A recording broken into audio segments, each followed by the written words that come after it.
All right, shalom, shalom. This is your brother Kasha Kwala from the GMS Atlanta Church, giving all glory, honor, and praises to Yahweh, Ba'ashem, Yahweh Shai, Ba'ashem, Rechak Kodash. Double honors to the apostles and elders of Great Millstone who rule and teach well. Peace, love, salutation to the elect 144 first fruit. Back at you with another lesson. We're going to go into the word execute. All right, and we're going to get two accounts pertaining around execution. One execution as in a positive side and a negative side. All right, and what happens when you don't execute orders. All right, give me 1 second, Akim. All right, so here's the word execute in the etymology on etymonline.com. It's an online etymology dictionary. It's a good resource to look up words and get the root or the origin of a specific word that you may want to look up. So the word execute, and this is the verb. So it's something that you have to actually do and conduct. So it says late 14th century. It says to carry into effect. All right. It says transitive, mostly in law with reference to warrants, sentences, etc. But the point of the matter says to carry into effect, meaning to make it happen. All right. So it says carry out or accomplish of a course, carry out or accomplish a course of action. All right. So you're supposed to carry out or accomplish a course of action. So it is action that is said or implemented, and you take that action or an order and execute it, or meaning to carry it into effect or go into and accomplish it. So it continues to say, it says to follow out, to follow to the grave. All right. It says to follow after, accompany, follow up, prosecute, carry out, enforce, execute, accomplish, punish and avenge. Ex meaning out, and skew or execute, or the end of that cute would be to follow. So the word execute, when you break it down, it means to follow out. All right. So it says it's from late 15th centuries, from early legal sense, perform judgment or sentence on. All right. So without further ado, we're gonna go ahead and jump into Joshua the 6th chapter, verse 8, and this is when the children of Israel follows the instructions of Joshua. So they executed an order that Joshua got from Yahweh Ba'ashem Yahweh Shai. So it's Joshua 6 and 8. It says, and it came to pass when Joshua had spoken unto the people that the 7 priests bearing the 7 trumpets of the ram's horn passed on before the Lord and blew with the trumpets, and the ark of the covenant of the Lord followed them. And the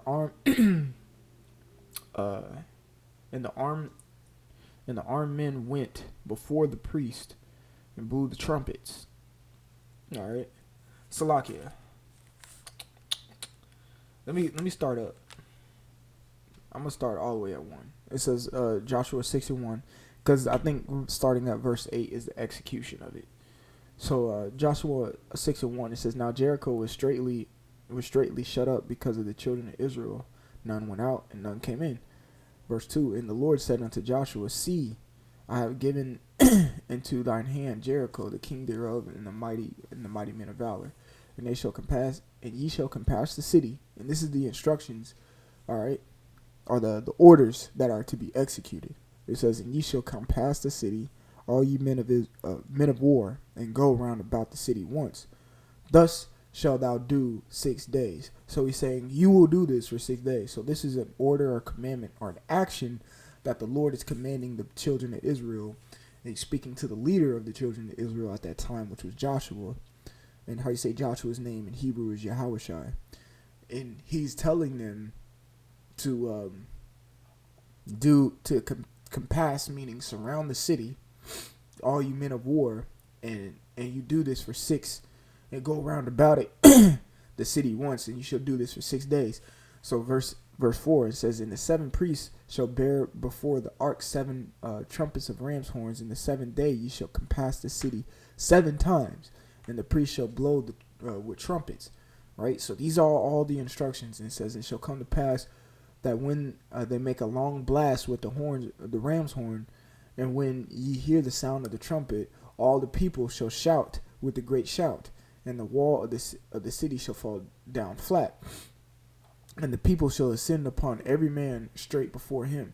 That's right. So these are instructions that are given to the children of Israel to what? To follow out. All right. It says to follow after. All right.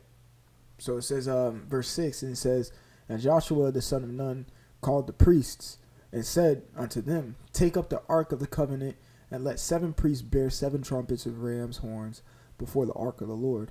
That's right. So now Joshua is referring that message that he got from the Lord to the priest. All right. And he is going to give them instructions, like instruct. So in meaning like on your vesture, or in, and instruct is like a constructing or structuring you. So you're being structured from the inside when you follow instructions. All right. So it says, verse 7, and he said unto the people, pass on and compass the city, and let him that is armed pass on before the ark of the Lord.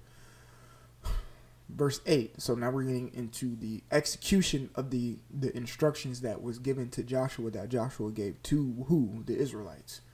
All right. Verse 8. And it came to pass when Joshua had spoken unto the people, that the 7 priests bearing the 7 trumpets of the ram's horn passed on before the Lord, and blew with trumpets, and the ark of the covenant of the Lord followed them.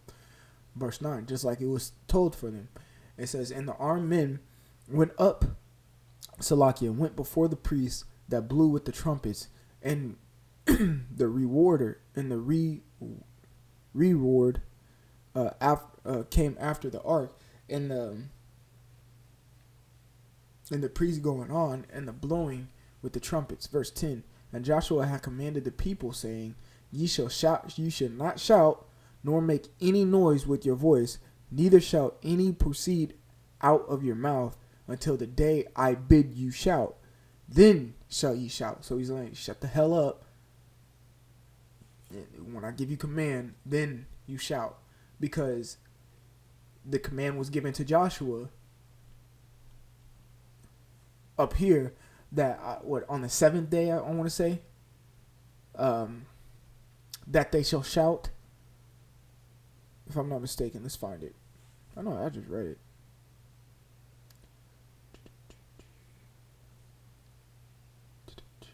Bear with me. I hate when that happens. All right. Verse 4, and the priest shall bear before the ark 7 trumpets. There we go. No. 7th day. Yeah, I think that's it. Let's keep going down. Let's just continue for the sake of time. It says, verse 11. So the ark, Salakia.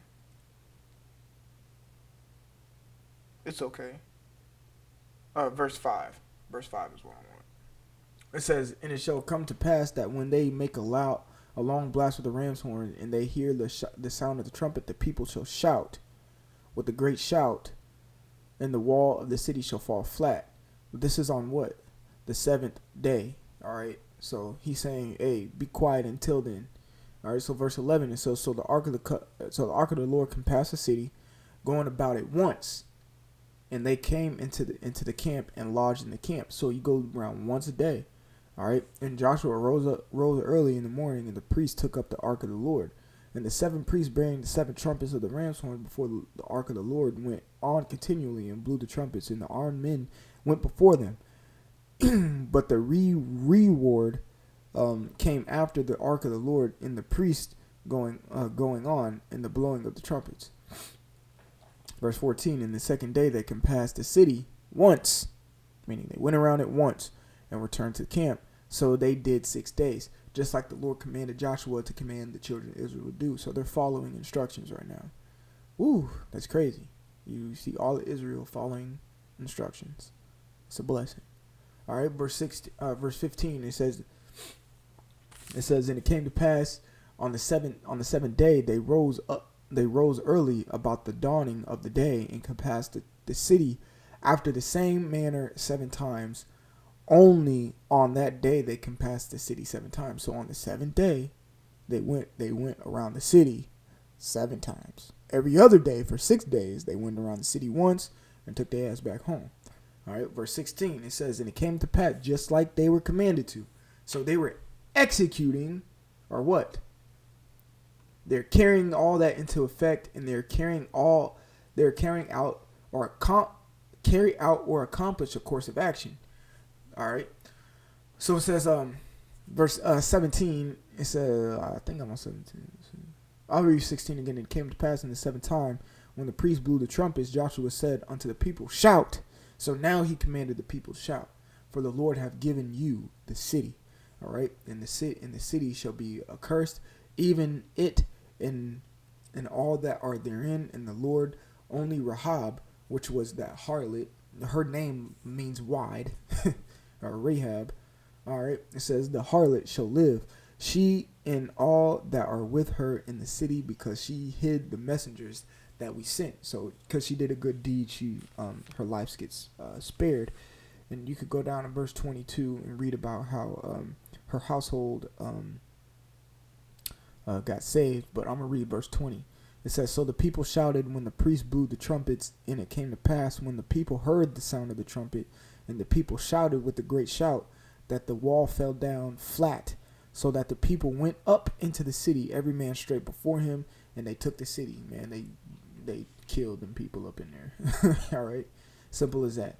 So verse 5 came to pass because what? They followed and executed orders. It's the same thing we have to do in the spirit right now. We have to follow and execute orders given from the men who are who have a rank, meaning the apostles and elders and your heads of commands in each prospective camp, and the ones who follow under that or follow suit under that.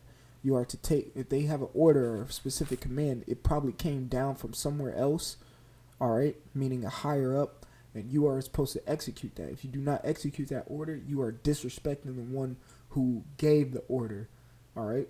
You're disrespecting your head, and you're disrespecting the order that came down from the apostles and elders, so on and so forth. And if you disrespect the order that the apostles and elders gave, you are disrespecting Yahweh B'Shem Yahushai, because the spirit got put on them to make that type of decree. All right. So with that being said, we're going to go to a negative type execution. And what happened there, of course, I'm going to go to 1 Samuel, the 15th chapter. And this is speaking about King Saul. So this is Samuel, 1 Samuel 15:1. And Samuel also said unto Saul, the Lord sent me to anoint thee to be king over his people, over Israel. Now therefore hearken thou unto the voice of the words of the Lord. Meaning listen. The word hearken means to listen. All right, to pay attention to. Okay, so the things that Samuel was about to and that's the spirit. Samuel's name in Hebrew is Shamu'ala. It means, if I'm not mistaken, heard of the Most High. Let's look it up. His name is power. Never mind, Shalakia. All right. And he had words to say to King Saul, and he told him to hearken. He didn't say listen to me. He said listen to the words of the Lord. Samuel knew he was just a vessel aka, well, yeah, he was a prophet. He knew this, and he knew everything that he was said coming from the Spirit, from a divine source. So it says, thus saith the Lord of hosts, I remember that which Amalek did to Israel, how he laid wait for him in the way when he came out of Egypt. Yes, you can read about that in Deuteronomy, the 25th chapter, verse 17 and 19. Matter of fact, just for edification purposes, I'm going to get the history behind that real quick. It's Deuteronomy chapter 25. We'll go to verse 17. This is Deuteronomy chapter 25 and 17. Remember, this is going back, but you even go back further to Exodus, the 17th chapter, which I'm going to get.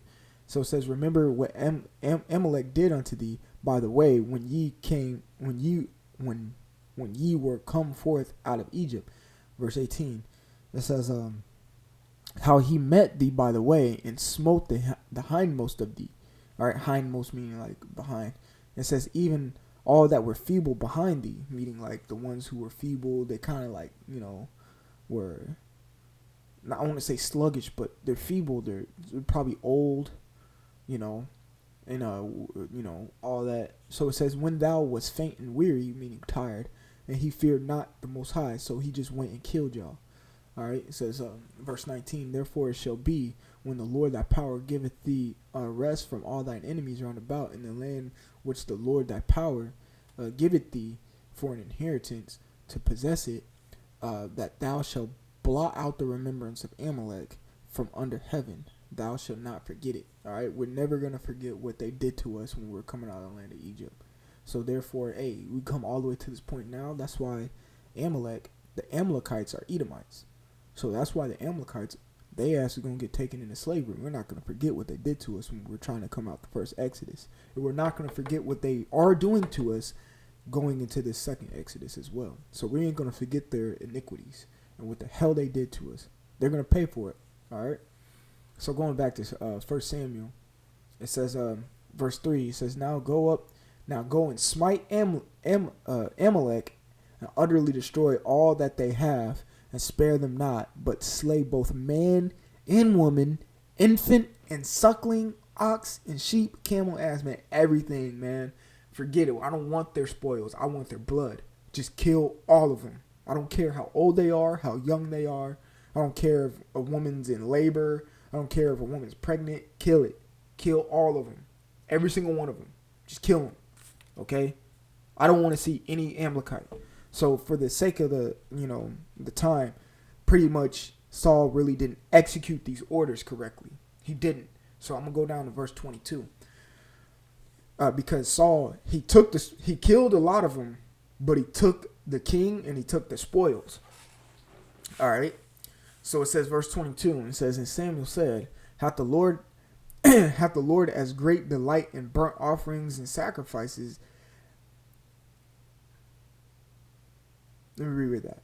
1 Samuel 15 and 22. And Samuel said, hath the Lord as great delight in burnt offerings and sacrifices as in obeying the voice of the Lord? Behold, to obey is better than sacrifice, and to hearken than the fat of rams. You see? You better listen to what he says. All right? That's the thing that most pleases the Lord, when you listen. Like when you have a woman and she doesn't listen, it's the most aggravating thing in the world. Or if you have a dog and doesn't listen, it's the most aggravating thing in the world, because all you want it to do is listen to you. If you listen, everything will be fine. If you don't, everything won't be fine. All right? If you don't obey, I can't deal with you. Simple as that. It's the same thing the Lord is saying through Samuel right now. It's like, I like when you listen to me more than I like the sacrifices that you give unto me. Listen to what I gotta say. Just do it and execute it. All right? Follow through. Follow the orders. All right? Verse 23, it says, for rebellion. All right? Let's get the word rebellion real quick. Mariah. Rebellion, rebellious. It means bitterness. It means concretely bitter or rebellious. The word America, when you look up the word America, it means bitter. So this nation right now is a rebellious nation, which is called America. So it says, for rebellion is as the sin of witchcraft. And what do you do to a witch? The scriptures say in the law, suffer not a witch to live. You kill a witch on fucking sight. All right. It says the stubbornness. So if you rebel against the Lord, you are to be put to death, because that's treason. All right. When you don't listen to a man of the Lord, you are worthy of death, because his words are coming from the Lord. It's not his words. It's the words of the Lord. And if you don't want to hearken unto that, then you are worthy of death, because you're rebelling, meaning if you rebel to a prophet or a man of the Lord, and I'm speaking as a whole, like to all the brothers out there, all right? If you rebel to a man of the Lord telling you to do something, that's an act of war to Yahweh Shem Yahushai, okay?